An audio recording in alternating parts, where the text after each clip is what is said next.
Kampung ini tersembunyi di antara hutan lebat dan pegunungan yang menjulang, selalu menjadi tempat yang tenang. Pagi di kampung itu biasanya dimulai dengan suara kokok ayam dan deru angin sejuk yang meniup dedaunan. Namun, beberapa tahun terakhir, keadaan berubah. Hujan tidak turun sebanyak dulu, dan tanah yang dulu subur kini mulai kering dan retak. Para petani mulai mengeluh, panen tak lagi melimpah seperti biasa, dan ternak mati satu persatu. Di tengah kondisi yang kian memburuk, Jono, seorang pria parubaya yang dikenal gigih dan pekerja keras, berjuang lebih keras dari sebelumnya. Jono adalah sosok yang pendiam, namun dihormati oleh warga kampung. Istrinya, Tukiem, adalah wanita sederhana yang selalu mendukung Jono meski mereka hidup dalam kesulitan. Tukiem adalah satu-satunya yang mengerti Jono, yang bisa memahami kesunyiannya dan ketegangan yang tersembunyi di balik wajahnya yang keras. Namun, ketidakmampuan Jono untuk menjaga ladangnya dan keluarganya dari kehancuran mulai menghancurkan harga dirinya. Setiap kali ia melihat ladangnya yang gersang, rasa putus asa yang dalam melanda. Warga kampung yang dulu menghormatinya kini mulai menjauh, menilai Jono tidak lagi mampu mengatasi nasib buruk yang menimpa keluarganya.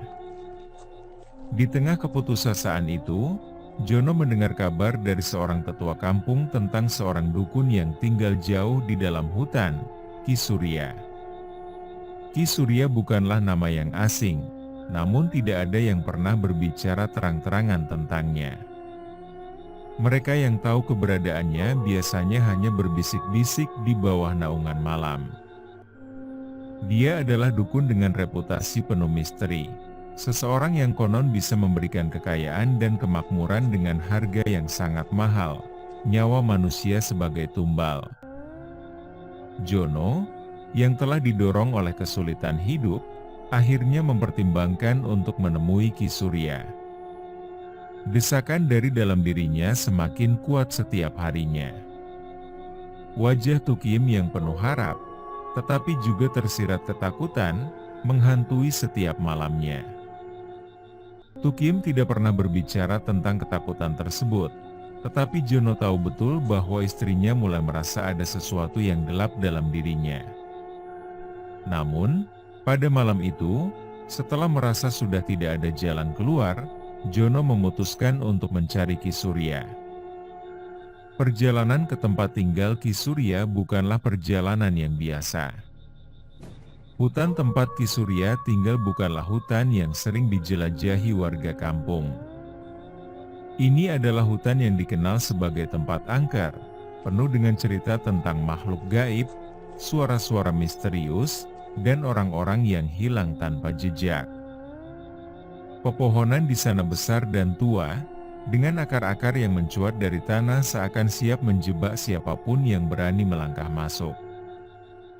Malam itu, bulan sabit tergantung di langit, sinarnya nyaris tidak bisa menembus kerapatan dedaunan. Jono berjalan sendirian di tengah kegelapan, langkahnya berat dan penuh keraguan. Hati kecilnya berbisik bahwa apa yang akan dilakukannya adalah kesalahan besar. Namun desakan untuk menyelamatkan keluarganya dari kehancuran mengalahkan rasa takut yang ia rasakan. Di hutan, suasana menjadi semakin ganjil. Hembusan angin yang menerpa wajahnya terasa dingin dan menusuk hingga ke tulang. Suara-suara samar terdengar dari segala arah. Suara tawa, bisikan, dan langkah kaki yang tak terlihat. Tiba-tiba, di tengah kegelapan, sebuah cahaya kecil terlihat. Cahaya itu datang dari gubuk reot di tengah hutan, yang tak lain adalah rumah Ki Surya. Gubuk itu tampak lebih menyeramkan dari yang Jono bayangkan.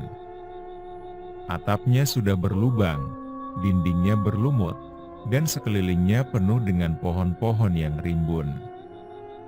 Saat Jono mendekat, Pintu kayu gubuk terbuka dengan sendirinya, seolah mengundangnya masuk. Di dalam, duduk seorang pria tua dengan mata tajam yang seolah bisa melihat jauh ke dalam jiwa Jono. Pria itu adalah Ki Surya. "Aku sudah menunggumu, Jono," kata Ki Surya tanpa banyak basa-basi, suaranya rendah dan penuh misteri. "Kau datang untuk meminta kekayaan, bukan?" Jono tidak bisa berkata-kata. Hanya anggukan kecil yang ia berikan sebagai jawaban. Ki Surya tersenyum tipis, lalu bangkit dari duduknya. Dengan gerakan lambat, ia mendekati Jono dan mengajaknya duduk di tikar usang di tengah gubuk. "Kau tahu harga yang harus kau bayar, bukan?" Ki Surya menatap Jono tajam, suaranya kini lebih menyeramkan. "1 nyawa untuk setiap kemakmuran. 1 nyawa setiap beberapa bulan. Tidak harus dari keluargamu, tetapi seseorang dari kampungmu. Jika kau setuju, aku akan memberimu kekayaan yang tak pernah kau bayangkan." Jono, yang sudah terdesak oleh keadaan, dengan cepat menyetujui syarat tersebut. Di pikirannya, ia membayangkan bahwa ia bisa menumbalkan orang-orang yang sakit atau sudah tua, orang-orang yang menurutnya tidak akan terlalu dirindukan oleh warga kampung. Setelah perjanjian itu dibuat, Ki Surya menjalankan ritual aneh, memanggil kekuatan gelap yang terasa sangat mencekam bagi Jono. Ketika ritual selesai, Jono pulang dengan perasaan campur aduk, antara lega karena harapannya akan kekayaan yang segera datang, dan takut akan bayangan yang mungkin menghantuinya. Beberapa minggu setelah pertemuan dengan Ki Surya, ladang Jono yang semula gersang perlahan mulai berubah. Tanaman-tanaman yang mati kini tumbuh subur, bahkan lebih subur dari sebelumnya.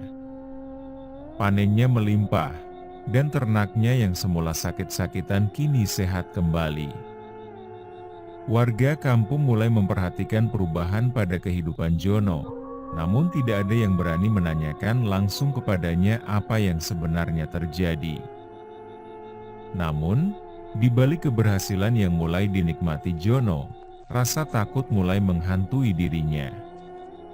Perjanjian dengan Ki Surya tidak bisa ia lupakan begitu saja. Ia tahu bahwa ia harus segera memberikan tumbal pertama, atau kekayaannya akan lenyap. Mimpi buruk mulai menghantui tidur Jono. Suara-suara aneh yang ia dengar di hutan kini sering terdengar di telinganya, bahkan di siang hari.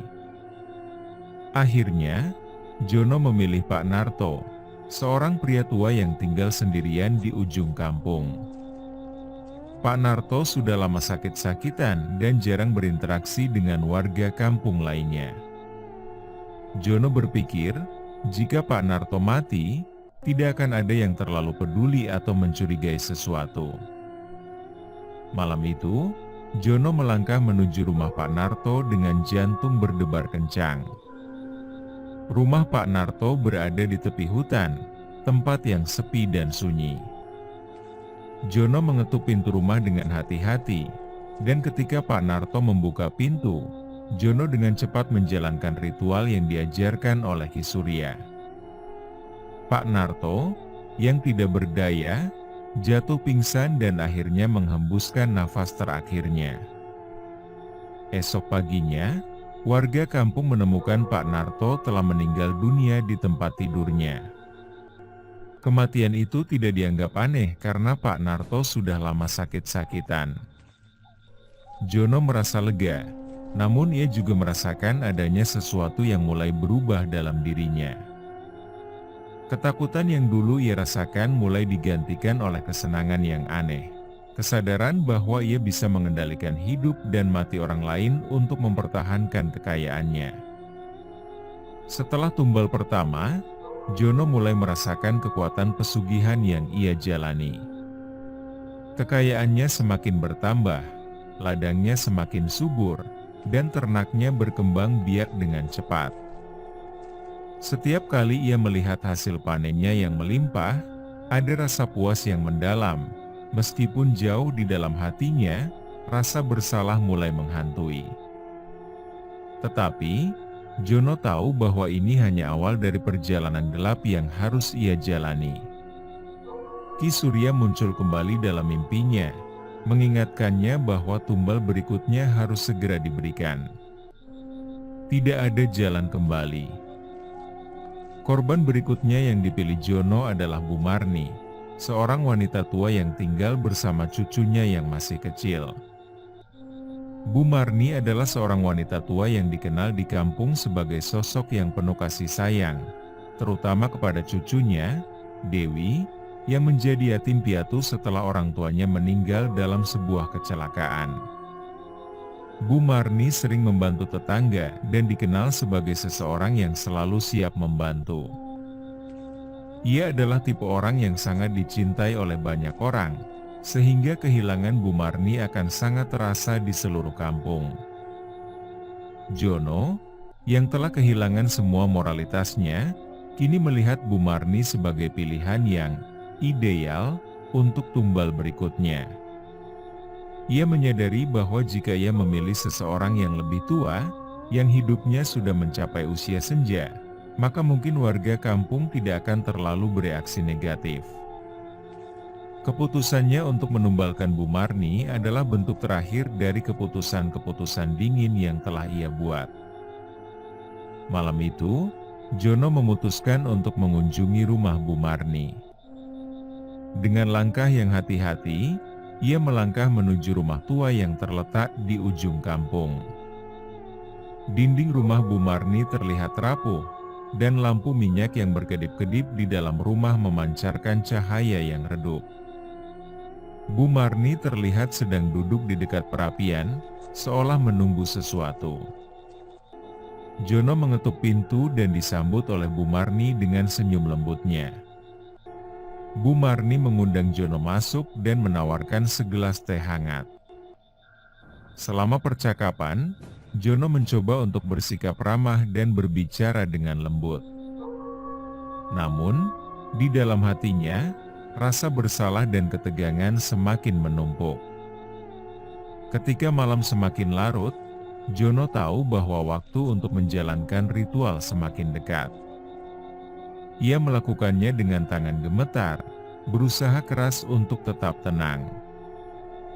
Bu Marni, yang tidak tahu apa yang sedang terjadi, terkejut ketika Jono mulai melakukan tindakan aneh yang melibatkan lilin, simbol mistis, dan doa-doa dalam bahasa yang tidak ia mengerti. Akhirnya, Bu Marni terjatuh di lantai, dan malam itu juga, ia menjadi korban pesugihan. Kematian Bu Marni mengejutkan seluruh kampung. Bu Marni adalah salah satu warga yang sangat dicintai, dan kematiannya menimbulkan kesedihan mendalam. Warga kampung mulai merasakan ada sesuatu yang tidak beres. Meskipun mereka tidak tahu apa yang sebenarnya terjadi, mereka mulai merasa adanya ancaman yang mengintai mereka. Kematian Bu Marni adalah pukulan berat bagi kampung, dan perasaan duka mendalam menyelimuti seluruh warga. Anak-anak yang bermain di jalanan, para petani yang bekerja di ladang, semuanya merasakan dampak dari kehilangan tersebut. Namun, di balik rasa duka, beberapa orang mulai merasakan kecurigaan. Mereka memperhatikan bahwa kematian-kematian ini terjadi secara berurutan, dan seringkali disertai dengan peningkatan kekayaan Jono. Siti, seorang janda muda yang tinggal bersama anaknya, Rudi, adalah salah satu orang yang mulai curiga. Siti adalah seorang wanita dengan intuisi yang tajam dan memiliki mata yang cermat. Dia mulai memperhatikan bahwa setiap kali ada kematian, Jono tampak lebih bahagia dan ladangnya semakin subur. Dia memutuskan untuk mencari tahu lebih dalam tentang apa yang sebenarnya terjadi. Siti mulai mengumpulkan cerita dan mencoba untuk menemukan pola di balik kematian-kematian yang terjadi. Ia berbicara dengan tetangga-tetangganya dan menyelidiki lebih lanjut tentang Jono. Beberapa informasi yang ia kumpulkan mengarahkan pada kesimpulan bahwa Jono mungkin terlibat dalam sesuatu yang sangat gelap. Namun, Siti harus berhati-hati karena banyak orang yang takut untuk berbicara terbuka. Di sisi lain, Jono merasakan tekanan yang semakin berat.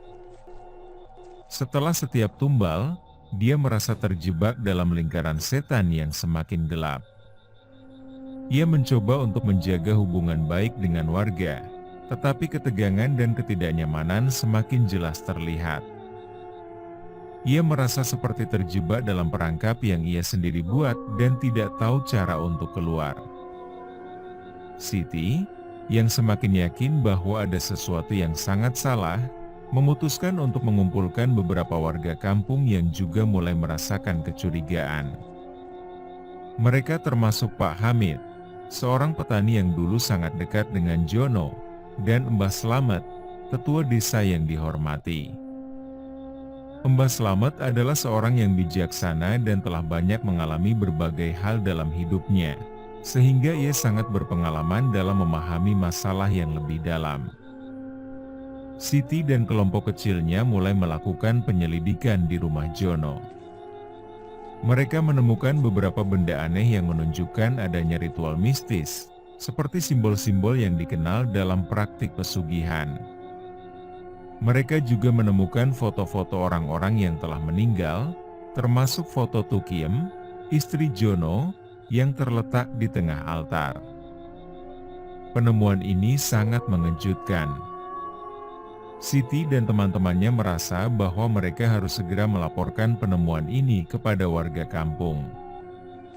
Namun, saat mereka mencoba untuk melarikan diri dari rumah Jono, mereka dihadapkan pada kenyataan yang lebih mengerikan. Mereka melihat sosok-sosok gelap yang mengintai mereka dari kegelapan, seolah-olah ada sesuatu yang melindungi rumah Jono dari penyelidikan lebih lanjut. Sementara itu, Jono semakin tertekan. Suara-suara aneh mulai terdengar di rumahnya, dan dia seringkali melihat bayangan Tukim yang tersisa. Kesadaran akan perbuatannya mulai menghantui setiap langkahnya. Namun, ia tidak memiliki jalan keluar. Ki Surya terus muncul dalam mimpinya dengan ancaman yang semakin menakutkan. Ketika kecurigaan warga semakin meningkat, mereka memutuskan untuk melakukan penyelidikan lebih lanjut. Mereka berkumpul di rumah Mbah Slamet, yang mereka anggap sebagai tempat yang aman untuk berdiskusi dan merencanakan langkah-langkah selanjutnya. Namun, suasana di rumah Mbah Slamet terasa semakin menekan. Suara-suara aneh dan suasana yang tegang menambah kecemasan mereka. Dalam pertemuan tersebut, Mbah Slamet mengungkapkan pengetahuannya tentang pesugihan dan bagaimana hal itu dapat mengikat seluruh kampung dalam kutukan. Ia menjelaskan bahwa pesugihan bukan hanya soal kekayaan, tetapi juga tentang kekuatan yang lebih besar dan lebih jahat. Setiap tumbal yang diberikan adalah bagian dari rencana untuk menguasai jiwa-jiwa di kampung tersebut. Siti, Pak Hamid, dan Mbah Slamet mulai merencanakan cara untuk menghadapi Jono dan menghentikan pesugihan. Mereka memutuskan untuk mencari Ki Surya dan mencoba untuk menuntutnya bertanggung jawab atas segala kematian dan penderitaan yang telah terjadi. Mereka tahu bahwa ini adalah langkah yang sangat berbahaya, tetapi mereka merasa tidak ada pilihan lain.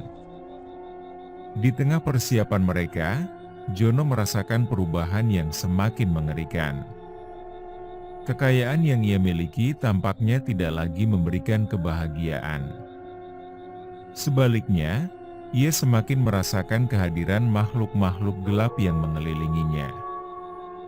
Ia merasa terjebak dalam lingkaran setan dan tidak tahu bagaimana cara untuk menghindarinya.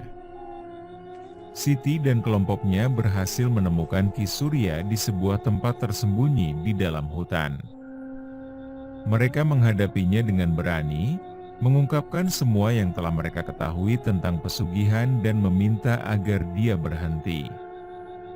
Namun, Ki Surya hanya tersenyum tipis dan mengatakan bahwa mereka sudah terlambat. Ketika Siti dan teman-temannya mencoba untuk melawan Ki Surya, sesuatu yang sangat mengejutkan terjadi. Ternyata, Siti, yang dianggap sebagai pahlawan yang berusaha menghentikan pesugihan, sebenarnya telah menjadi bagian dari rencana Ki Surya sejak awal. Selama penyelidikannya, Siti telah secara tidak sadar mengumpulkan kekuatan dan energi yang dibutuhkan Ki Surya untuk menyelesaikan ritual terakhir. Ki Surya mengungkapkan bahwa Siti telah terpilih sebagai tumbal terakhir untuk menyempurnakan rencana pesugihan.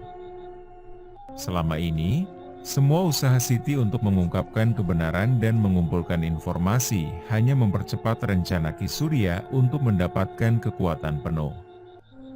Siti adalah bagian dari ritual yang tidak pernah ia sadari. Ketika Siti melakukan ritual pengorbanan terakhir, seluruh kampung merasakan dampaknya. Warga yang tersisa mulai menghilang satu persatu, seolah-olah mereka ditarik ke dalam kegelapan yang tak terlihat. Kampung itu, yang dulunya penuh kehidupan, kini menjadi tempat yang sunyi dan terlupakan, tersembunyi di bawah bayang-bayang yang diciptakan oleh Ki Surya. Jono, yang pada akhirnya menyadari bahwa ia telah menjadi bagian dari rencana yang lebih besar, hanya bisa melihat kehancuran yang terjadi di sekelilingnya. Kekayaan yang ia cari dan korban yang ia berikan tidak pernah membawanya pada kebahagiaan. Sebaliknya, ia terjebak dalam lingkaran kutukan yang menghancurkan semua yang ia sayangi. Kampung yang dahulu ceria kini menjadi hutan yang tertutup rapat. Hanya ada sisa-sisa kehidupan yang tersembunyi di balik kabut yang menutupi tempat tersebut. Jono, yang kehilangan semua yang ia cintai, terjebak dalam kesepian dan kesedihan. Ia melihat ke sekitar dan menyadari bahwa ia telah menjadi bagian dari kutukan yang melanda seluruh kampung. Di tengah kegelapan malam, Jono melihat sosok-sosok yang hilang, wajah-wajah yang terjebak dalam penderitaan dan kesedihan. Mereka adalah jiwa-jiwa dari orang-orang yang telah menjadi tumbal dan kini terperangkap dalam kutukan Ki Surya. Jono merasakan penderitaan yang mendalam dan tidak bisa melarikan diri dari kenyataan bahwa ia telah mengorbankan semuanya untuk sesuatu yang tidak ada akhirnya. Ki Surya menghilang ke dalam kegelapan, meninggalkan Jono dan sisa-sisa kampung untuk menghadapi kehampaan dan kehancuran. Meskipun Jono masih hidup, ia tidak memiliki apa-apa selain rasa penyesalan dan penderitaan. Kampung yang dulu penuh dengan kehidupan kini hanya menyisakan kenangan dan cerita-cerita yang menjadi pelajaran tentang harga yang harus dibayar untuk kekayaan dan kekuasaan. Cerita tentang kampung ini dan tragedi yang menimpa warganya menjadi legenda yang diceritakan dari generasi ke generasi. Warga kampung baru yang datang ke daerah tersebut mendengar kisah-kisah menyeramkan tentang tempat yang terlupakan dan menghindarinya. Hutan di sekitar kampung menjadi tempat yang dianggap terkutuk, dan hanya sedikit yang berani mendekatinya. Namun, di tengah keheningan dan kegelapan, ada bisikan-bisikan dari jiwa-jiwa yang terperangkap, mengingatkan semua orang tentang harga dari keserakahan dan ambisi yang tidak terkendali. Ini adalah kisah yang mengingatkan kita bahwa dalam pencarian kekayaan dan kekuasaan, ada harga yang harus dibayar, dan seringkali, harga tersebut jauh lebih tinggi daripada yang bisa kita bayangkan. Kampung itu, meskipun terlupakan oleh banyak orang, tetap menjadi simbol dari ketidakadilan dan kutukan yang abadi, mengingatkan kita akan bahaya dari melibatkan diri dalam praktik-praktik gelap dan kekuatan yang tidak bisa dikendalikan.